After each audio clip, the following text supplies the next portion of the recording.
Hello friends, आपका स्वागत है स्किल्ड हिंदुस्तान में। और आज एक आप लोगों के सामने एक इंटरव्यू होने जा रहा है। मिस्टर सचिन है, इज़ इलेक्ट्रिकल इंजीनियर।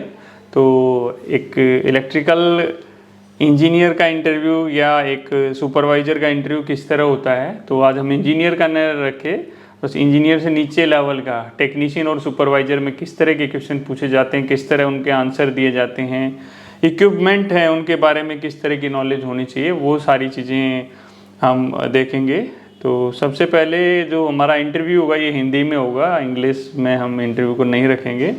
तो सचिन, सबसे पहले कुछ सर, अपने बारे में बताइए। गुड मॉर्निंग सर, मेरा नाम सचिन कुमार है। मैं डिस्ट्रिक्ट एग्रीकल्चर से बिलोंग करता हूँ और मैंने 2018 में डिप्लोमा किया है इलेक्ट्रिकल में। ओके जी सर। तो आपको टोटल क्या एक्सपीरियंस क्या है? सर मुझे 4 ईयर का एक्सपीरियंस है। 4 ईयर का एक्सपीरियंस है। तो ये जो इक्विपमेंट है ये तो फेमिलियर होंगे, आपने पहले देखे हैं सारे? ये सारे देखे हैं मैंने। ओके ओके, वर्क भी किया है इन सब के साथ में? जी जी जी। ओके, तो किस किस सिस्टम के बारे में, जैसे टेक्निकल में हम बात करें तो किस किस सिस्टम के बारे में आपको नॉलेज है? टेक्निकल में सर मेरा जो है इसको डीजी हो जाता है जिसमें, और मेरा एलटी पैनल हो जाता है पूरा और एसटी पैनल हो जाता है, और ये ब्रेकर वगैरह जैसे ट्रांसफार्मर वगैरह के ये सब मुझे ओके नॉलेज। तो इलेक्ट्रिकल का जो है वो सारा आपका बेस क्लियर है। तो थोड़ा मुझे ट्रांसफार्मर के बारे में, जो ऑयल टाइप ट्रांसफार्मर है उसके बारे में थोड़ा ब्रीफ कीजिए, क्या होता है, कैसे है थोड़ा सा। सर ट्रांसफार्मर जो होता है वो हमारा एक स्टैटिक डिवाइस होता है जो हमें हमारी सप्लाई को बिना उसकी फ्रिक्वेंसी को चेंज किए हुए और हमें एक स्थान से दूसरे स्थान तक हमें आउटपुट देता है सर। तो जो ट्रांसफार्मर है हमारा, जैसे ऑयल टाइप ट्रांसफार्मर के बारे में बात करें तो क्या क्या चीज़ें रहती हैं जो एक ऑयल टाइप ट्रांसफार्मर में ध्यान रखनी चाहिए, या उसमें किस तरह की प्रॉब्लम आ सकती हैं, किस तरह का प्रोटेक्शन हमें उसमें रखना चाहिए? सर उसमें जो ज़्यादातर मेजर दिक्कत आती है, आपको ज़्यादातर जो ध्यान रखना पड़ता है आपको उसके टेम्परेचर का, बाइंडिंग वगैरह और टेम्परेचर का ध्यान रखना पड़ता है आपको उसका, और उसकी अर्थिंग वगैरह को भी हम टेस्ट करते रहना चाहिए कि कहीं वीक तो नहीं हो रही है हमारी अर्थिंग। और बाकी के जो प्रोटेक्शन होते हैं वो हमारे ऑलरेडी उसमें काम करते हैं, जो लगे रहते हैं, जिसमें हमारा सेफ्टी के लिए काफ़ी सारे प्रोटेक्शन होते हैं, जैसे कुछ इंटरनल में भी होते हैं और कुछ एक्सटर्नल में प्रोटेक्शन होते हैं सर हमारे इसमें। जैसे अगर प्रोटेक्शन की बात की जाए तो किस तरह के प्रोटेक्शन क्या होते हैं? प्रोटेक्शन सर हमारे इंटरनल में जैसे आपका WTI, जैसे उसमें वाइंडिंग टेम्परेचर इंडिकेटर को शो भी करता है, और जो ट्रिपिंग का भी आपको ST ब्रेकर को ट्रिप कराने का भी काम करता है। अगर हमारा जो नॉर्मल टेम्परेचर है उससे एबव जाता है तो, और इसमें हमारा एक OTA टेम्परेचर होता है, जो बकवाज रिले भी होता है सर, जो हमारे गैसीय दबाव पर काम करता है, जो हमारे ट्रांसफर के इंटरनल सेफ्टी को हमें प्रोवाइड कराता है। और भी बहुत सारे इसमें प्रोटेक्शन होते हैं, और इसमें एक्सटर्नल होते हैं हमारे, जैसे PRB हो गया आपका, प्रेशर रिलीफ वाल्व जिसे बोलते हैं। तो जैसे कभी ट्रांसफार्मर में हमारे में कुछ ज़्यादा ही फॉल्ट की स्थिति बनती है, वहाँ पे बहुत ज़्यादा गैसें बनती हैं, जो गैसें उसके बनते हैं उसको निकलने कहीं बाहर जगह नहीं मिलती, तो PRB हमारा उसे प्रेशर को रिलीज करने का काम करता है। ओके, एक्सप्लोजन वेंट क्या काम करता है? एक्सप्लोजन वेंट भी सर हमारा एक तरह से प्रेशर को ही रिलीज करने का काम करता है, लेकिन जो PRB होता है वो हमारा उस कंडीशन में काम करता है जब उसे कोई भी आपका जैसे एक्सप्लोजन वेंट काम नहीं कर रहा है, तो वो PRB हमारा उस समय वर्क करता है सर। ओके जी। जो हमारी WTI है और OTI है उसकी सेटिंग कितने पे होती है? उसकी सेटिंग नॉर्मली जो होती है वो आपकी जो OTI होता है सर, ओवल टेम्परेचर इंडिकेटर, उसका आपका 80 डिग्री सेंटीग्रेड पर अलार्म होता है, 85 पर ट्रिपिंग होती है। और जो बाइंडिंग टेम्परेचर होता है उसका जो है 90 पर अलार्म होता है और 95 पर ट्रिपिंग होती है। और इसे हम अपने हिसाब से एडजस्ट भी कर सकते हैं, ऐसा कुछ नहीं है। एडजस्ट कैसे किया जा सकता है? एडजस्ट इसे हम, जो हमारा मीटर होता है WTI OTI, वहाँ से जाकर हम इसे एडजस्ट भी कर सकते हैं। एडजस्ट कर सकते हैं। तो अगर जो ट्रांसफार्मर के अंदर जो हम सिलिका जेल लगाते हैं, सपोज मैंने सिलिका जेल बदली नहीं, तो क्या प्रॉब्लम हो सकती है? अगर सर सिलिका जेल को हम नहीं बदलेंगे ख़राब होने पर, तो उसके अंदर जो एम्बिएंट टेम्परेचर जो मॉइस्चर होता है ना सर, वो मॉइस्चर उसके अंदर जाएगा, जिससे हमारे जो उसका ट्रांसफार्मर का जो ऑयल होता है उसमें मॉइस्चर मिलेगा, और जो ट्रांसफार्मर की जो इंसुलेशन को वो जा करके सीधा हीट करेगा, जिससे इंसुलेशन उसका वीक होगा, और वो हमें प्रोटेक्शन, जो ऑयल हमें जो प्रोटेक्शन देता है, जैसे हमारी बाइंडिंग को इंसुलेशन का और कूलिंग कराने का काम करता है, वो नहीं कर पाएगा प्रॉपर ढंग से। एक काम उसका वीक हो जाएगा। जी सर, इंसुलेशन वीक कर देगा। जी इंसुलेशन उसका वीक हो जाएगा। ये एक छोटा सा एक ड्राइव है जी, तो ये क्या चीज़ है, कुछ थोड़ा सा बताएंगे? ये फेस सिक्वेंसर है सर। ये हम अपने मोटर को सेफली करने के लिए लगाते हैं, जिससे कभी एक फेस कहीं से ब्रेक हो जाता है तो ये उसे हमारी मोटर को प्रोटेक्शन देता है।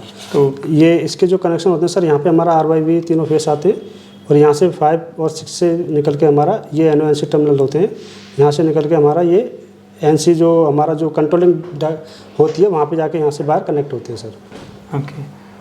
तो वो मतलब अगर मोटर के से पहले अगर 3 फेज उड़ेंगे या मोटर से बाद में, कब काम करेगा ये मोटर से पहले लगा होता है सर। मोटर से पहले लगा रहता है। अगर मोटर में मैंने कहा कि ठीक है मेरा एक फेस नहीं आ रहा है तो क्या प्रॉब्लम हो सकती है? तो ये हमारी मोटर को ऑन नहीं होने देगा, कंट्रोलिंग को नहीं, ठीक है, मैंने सिंगल फेस वेंटर नहीं लगा रखा है और किसी वजह से मेरा एक फेस नहीं आ रहा पीछे से और मैंने मोटर चला दी, तो मोटर पे क्या इफेक्ट पड़ेगा? मोटर पे सर इफेक्ट पड़ेगा कि वो बहुत ज़्यादा वाइब्रेशन करेगी सर। अगर चलेगी मोटर तो आपकी चलेगी, लेकिन वाइब्रेशन बहुत ज़्यादा करेगी जिसकी वजह से उसकी बाइंडिंग हीट होगी और वो फूकने का भी डर लगा रहेगा सर उसका। ओके। फूकने का डर रहेगा या फूक जाएगी? फूक भी जाएगी सर, फूक भी सकती है। कितनी देर चलाएंगे तो फूक जाएगी? अगर आपने अगर उसे ज़्यादा देर तक रनिंग कर दिया, एक जैसे करीब आप चला देते हैं उसे 2, 4 या 10-15 मिनट तक चला देता हूँ, फूक जाएगी सर 10-15 मिनट के अंदर। ओके। ये क्या चीज़ है? ये एक और ब्रेकर है, ये किस तरह का क्या ब्रेकर है? ये RCCB है सर। ये जो है हम लगाते हैं इसमें अपने ह्यूमन प्रोटेक्शन के लिए काम करती है ये। जैसे कि अगर हमारा इसमें से जो फेस जाता है तो इसको कहीं से अर्थ लीकेज होता है, करंट लीकेज होता है, जैसे इसको जितना फेस इधर से फेस से जा रहा है उतना ही वापस मिलना चाहिए। अगर वो कहीं बीच में ब्रेक हो रहा है तो ये ऑन नहीं होगा सर। ओके। तो इसमें क्या कुछ बटन वगैरह क्या कुछ लगे हुए हैं कुछ? ये हमारा ऑन का है सर। ओके। और ये ऑफ का होता है। ओके। और ये इधर एक बटन है, ये टेस्ट का होता है सर। टेस्ट का होता है जी। ओके। ये एक छोटी सी पता नहीं क्या है, इसके बारे में कुछ बता सकते हैं कि क्या चीज़ है? ये सर आपकी सीटी है, करंट ट्रांसफार्मर। करंट ट्रांसफार्मर है जी। किस लिए यूज करते हैं सीटी को? सीटी को यूज़ करते हैं सर हम अपने करंट को मेजर करने के लिए, क्योंकि जहाँ ज़्यादा वोल्टेज होती है तो वहाँ पे हम करंट को सीधा मेजर नहीं कर सकते, तो उसके लिए हमें सीटी का उपयोग करते हैं सर। नहीं, वोल्टेज जहाँ ज़्यादा होती है मतलब? नहीं सॉरी, करंट जैसे जहाँ पे हाई करंट होता है तो वहाँ पर हम करंट को सीधे मेजर नहीं कर सकते सर, तो उसके लिए हम सीटी का उपयोग करते हैं फिर। ओके। तो सीटी हैं किस रेशियो में आती हैं? सीटी सर हमारी 2 तरह के रेशियो में आते हैं, 100/1 और 100/5 एम्पियर में। तो डिफरेंस क्या होता है दोनों में? डिफरेंस ये होता है सर कि कहीं पे अगर हमारा 1000 एम्पियर करंट है तो जो 100/1 की है वो हमें 1 एम्पियर करंट वहाँ पे देगी, और कहीं पे अगर आपका 1000 एम्पियर का 100/5 की रेशियो की सीटी है हमारी तो हमें 5 एम्पियर देगी सर। ओके। तो पीटी भी कुछ लगी रहती है सिस्टम में? पीटी क्या चीज़ होती है? पीटी को पोटेंशियल ट्रांसफार्मर बोलते हैं, जो हमारी वोल्टेज को मेजर करने का काम करता है। जैसे कहीं पे high voltage amount of current है तो सर उसको हम सीधा मेजर नहीं कर पाते, तो उसके लिए हम पीटी का उपयोग करते हैं। कहाँ पर यूज़ करते हैं पीटी का? पीटी का उपयोग जैसे हमें कहीं पे वोल्टेज को मेजर करना है, जैसे अपनी कंट्रोलिंग के लिए कहीं पे हमको वोल्टेज को मेजर करके देना है, तो उसके लिए हम पीटी का उपयोग एलटी में यूज़ करते हैं, एसटी में? दोनों में कर सकते हैं सर। दोनों में कर सकते हैं। ये इसके बारे में कुछ है आइडिया कि क्या है और किस तरह इसके कनेक्शन वगैरह कर सकते हैं? ये सर मल्टी फंक्शन मीटर है हमारा। यहाँ पे हमारा कंट्रोल, ये यहाँ पे न्यूट्रल फेस आता है हमारा, ठीक है, और यहाँ पे हमारा ये सीटी से जो वायर आते हैं हमारे तीनों फेस के, वो यहाँ पे आके कनेक्ट हो जाते हैं सर। ओके। किधर? ये S1 S2 और S1 S2 जो यहाँ पे 3 फेस का ये लिखा हुआ है, यहाँ पे आके कनेक्ट हो जाते हैं। ओके। वहाँ से ये हमारे एम्पियर वगैरह को शो करता है सर। ओके। ठीक है। तो अगर हम डीजल जनरेटर की बात करें तो डीजल जनरेटर में किस तरह के फॉल्ट आते हैं?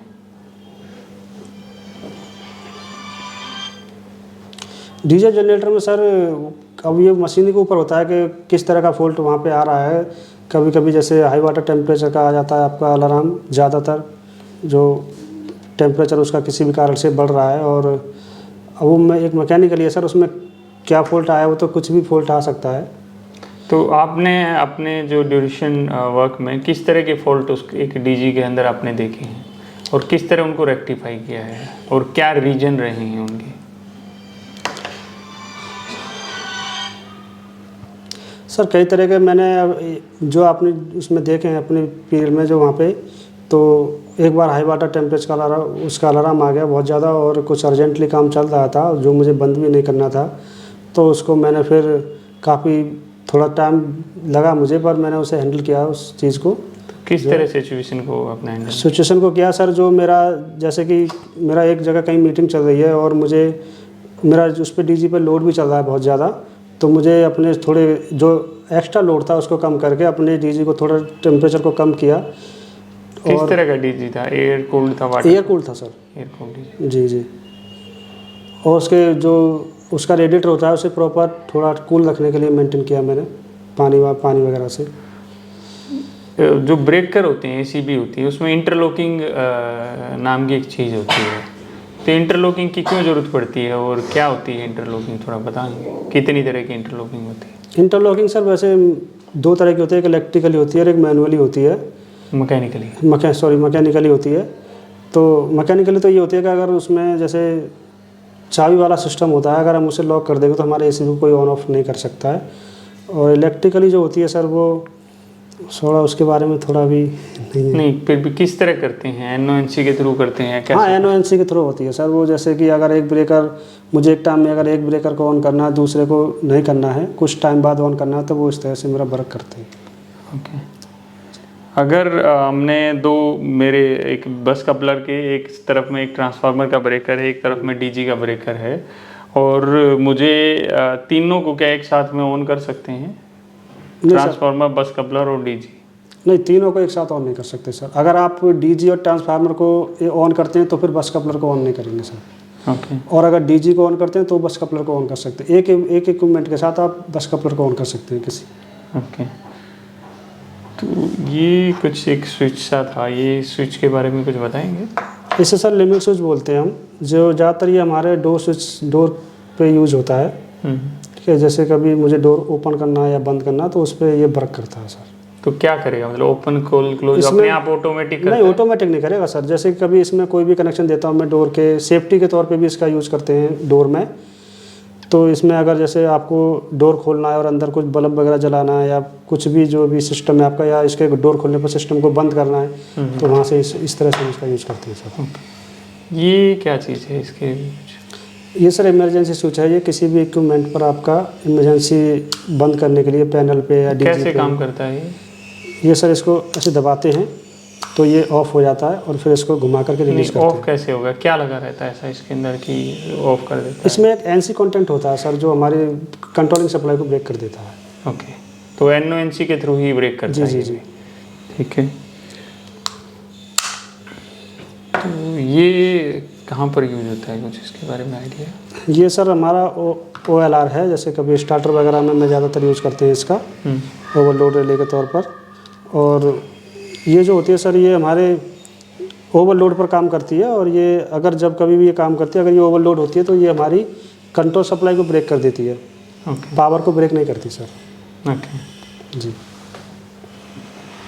जो अगर हमारी मोटर है, एक मोटर को मुझे चेक करना है, मोटर चल नहीं रही है मेरी अच्छी तरह से, तो किस तरह से चेक करेंगे? आपके पास क्या क्या ऑप्शन हो सकते हैं और उनको किस तरह चेक करोगे? आपके पास तो टेस्ट लैंप है और मल्टीमीटर है, तो अगर मैं बोलूँ मल्टीमीटर से टेस्ट करना है तो एक मोटर को कैसे टेस्ट करेंगे? तो मल्टीमीटर से सर मैं उसके पहले अगर मेरी मोटर चल नहीं रही है तो मैं पहले उसकी प्रॉपर सप्लाई को चेक करूँगा पीछे से, कि पीछे मेरे स्टार्टर से कोई प्रॉब्लम तो नहीं हो रही है, वहाँ से सप्लाई कंटिन्यू मेरी मोटर तक आ रही है या नहीं आ रही है। तो अगर सप्लाई मेरी मोटर तक आ रही है और फिर भी मोटर नहीं चल रही है तो मैं वहाँ पे चेक करूँगा, टर्मिनल्स को चेक करूँगा पहले कि टर्मिनल्स कहीं लूज तो नहीं है या कोई वैसी प्रॉब्लम तो नहीं है। वो भी सब ठीक है तो फिर मैं अपनी मोटर को चेक करूँगा कि मोटर में कोई शॉर्टिंग तो नहीं है। तो जिसके लिए मैं अपना एक बॉडी पहले उसका बॉडी अर्थ टेस्ट करूँगा कि सर, उसके बाद मैं अपनी बाइंडिंग को टेस्ट करूँगा। बाइंडिंग कैसे टेस्ट करते हैं? बाइंडिंग की कंटिन्यूटी टेस्ट करूँगा, जिससे मैं अपनी बाइंडिंग को देखूँगा कहीं बाइंडिंग मेरी बीच में ब्रेक तो नहीं हो रही। कैसे कर सकते हैं कंटिन्यूटी टेस्ट? बाइंडिंग सर मैं अपने इस मीटर को यहाँ पे एक कंटिन्यूटी पे टेस्ट करूँगा, वो करूँगा, सेट करूँगा। ठीक है। और अपना उसमें पहले अपने टर्मिनल्स को देखूँगा, जो भी उसमें टर्मिनल्स दिए होते हैं मेरे, जैसे मतलब मेरे 6 बार आते हैं सर मोटर से, और प्रत्येक 1-2 बार जो होते हैं 2 टर्मिनल, एक बाइंडिंग में 2 टर्मिनल होते हैं सर। तो उन दोनों टर्मिनल्स को चेक करूँगा कि प्रॉपर उन पर कंटिन्यूटी दिखा रहा है या नहीं दिखा रहा। अगर उन पर कहीं पे कंटिन्यूटी नहीं दिखा रहा है तो समझो मेरी मोटर में कोई बाइंडिंग जो भी है नहीं दिखा रहा, उस पर शॉर्ट है कहीं बीच में। तो वाइंडिंग अगर आप मोटर के साथ में, मोटर के मतलब 2 वायर हैं उनके साथ में, अगर बॉडी के साथ में कंटिन्यूटी आ रही है तो उसका मतलब क्या होगा?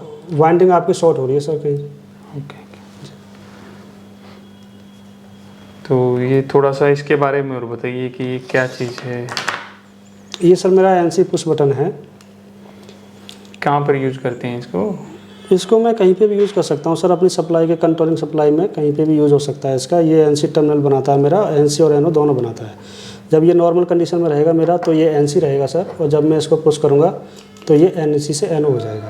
ओके, ठीक है। ये कहाँ पर यूज करते हैं?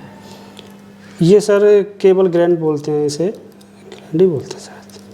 तो इसको मैं अपनी केबल को, जब मैं पैनल में अपनी केबल को यूज़ करता हूँ तो वहाँ पे मैं इसकी पकड़ के लिए से लगाता हूँ, ये इस तरह से खुल के, और ये पीस ऊपर से पैनल के बॉक्स में ऐसे फिट हो जाता है सर। ओके। तो सचिन, आज जो इंटरव्यू रहा आपके साथ काफ़ी अच्छा रहा। Okay, thank you sir. आपने जो आंसर दिए काफ़ी जेन्युइन दिए, और एक सबसे बड़ी प्लस पॉइंट आप सब लोगों को मैं बताना चाहूँगा कि आपका कॉन्फिडेंस, देखो आपने कंटिन्यू देखा, इन्होंने आंसर किया, कॉन्फिडेंस कभी वीक नहीं लगा, कहीं कुछ कन्फ्यूजन नहीं रहा। तो वो सबसे बड़ा प्लस पॉइंट होता है कि जब हम इंटरव्यू देते हैं तो कॉन्फिडेंस हमारा सही होना चाहिए, कॉन्फिडेंस वीक नहीं होना चाहिए। अगर आपका कॉन्फिडेंस वीक हो जाता है, आपने क्वेश्चन तो आंसर सब सही दिए, बट आंसर सही देने के साथ साथ में उसका एक वे बताने का, और जो कॉन्फिडेंस कंटिन्यू, जो स्टार्टिंग से लेके लास्ट तक कॉन्फिडेंस बना रहा, कि कई बार थोड़ा सा माइंड में डाउट लगा तुम्हें कि नहीं यार ऐसा है नहीं है, बट उस दौरान भी तुमने उसको फुल प्रूफ होके हाँ नहीं नहीं सर ऐसे ही है, तो वो सारी चीज़ें बहुत इम्पोर्टेंट हैं। और आप सब लोग भी अगर इस तरह के अपने लेवल को और थोड़ा और बेटर बनाना चाहते हैं, और बेटर बनाना चाहते हैं, तो आप हमारे कोर्सेज हैं वो ज्वाइन कर सकते हैं। हमारा इलेक्ट्रिकल एडवांस कोर्स है, जिसके पास जॉब नहीं है और किसी के सामने बैठ के डर लगता है इंटरव्यू देने में, तो मेरे जो 250 से 300 बच्चे जो आज इंटरव्यू दे के जॉब कर रहे हैं, उनसे आप पूछो कि उनका कॉन्फिडेंस लेवल जिस दिन वो फर्स्ट डे उस सीट पर बैठने के बारे में सोच रहे थे इंटरव्यूअर के सामने, और आज में कितना डिफरेंस है। जब वो 90% बच्चे फर्स्ट टाइम में ही उन्होंने इंटरव्यू क्रैक किया है, वो कैसे हो पाया है? एक अच्छे नॉलेज की वजह से, कॉन्फिडेंस की वजह से, और सबसे इम्पोर्टेंट प्रैक्टिस की वजह से। ऑनलाइन क्लासेज में ही उनकी प्रैक्टिस चालू हो जाती थी, और ऑफलाइन क्लासेज तक आते आते उनको उस लेवल तक पहुंचा दिया गया कि उनको जॉब का कोई कंसर्न न रहे। तो वीडियो अच्छी लगी तो वीडियो को लाइक कीजिए, अपने फ्रेंड्स को शेयर कीजिए, और मिलते हैं इसी तरह की इंटरेस्टिंग इंटरव्यू की वीडियोज़ के साथ में। जय हिंद, जय Hindustan. Thank you Sachin. Okay sir.